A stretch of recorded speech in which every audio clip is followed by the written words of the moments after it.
Assalamualaikum warahmatullahi wabarakatuh. Simpang siur berita ini di mana-mana. Bolehkah perempuan haid dan nifas keramas? Apakah haram? Apakah makruh?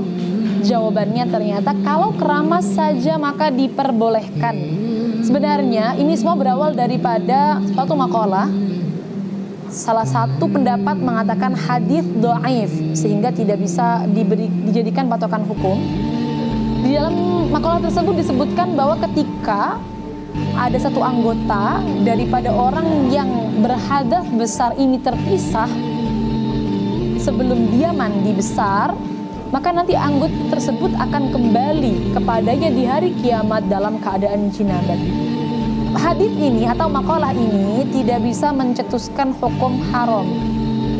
Ini hanya sebatas sunnah bagi perempuan untuk tidak menghilangkan anggota tubuhnya dalam keadaan haid. Maksudnya adalah semisal potong kuku atau potong rambut atau merontokkan rambut dengan cara bersisir. Kalau memang sisiran dia yakin akan merontokkan rambut, maka berarti kegiatan ini menyalahi kesunnahan.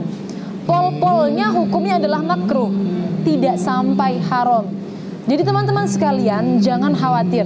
Keramas boleh dilakukan dalam keadaan haid atau nifas. Silahkan keramas. Semisal tetap ingin melakukan kesunahan, maka ketika keramas jangan sampai melakukan gerakan-gerakan yang bisa merontokkan rambut. Kalau memang tidak bisa dihindari harus merontokkan rambut, ya maka berarti tidak masalah. Dia berarti tidak melakukan kesunahan. Atau mungkin hanya sebatas melakukan kemakruhan, tidak sampai melakukan perkara yang haram. Kalangan wanita di berbagai desa dan daerah memang sudah menjamur seperti ini. Kalau semisal dalam keadaan haid, rambut yang rontok dikumpulkan, kalau sisiran harus dikumpulkan.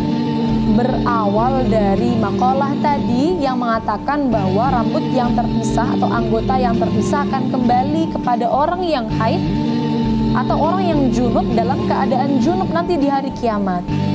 Ternyata kalau kita lihat daripada hukum fikihnya, apakah harus mengumpulkan seperti ini?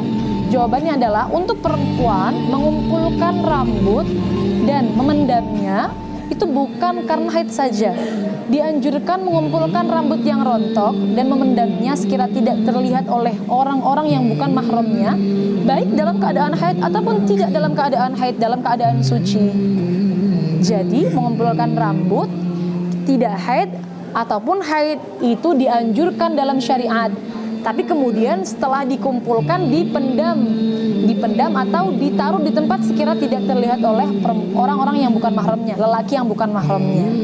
Nah, yang salah kaprah lagi biasanya setelah dikumpulkan kemudian ikut dimandikan ketika mandi besar. Ini tidak ada keharusannya, bahkan sunnah pun tidak. Yang harus dibasuh saat mandi besar bukan yang sudah terlepas, tetapi yang menempel di tubuh. Jadi kalau rambut rontok saat haid tidak perlu kita bawa ketika mandi besar untuk kita sucikan, tidak perlu.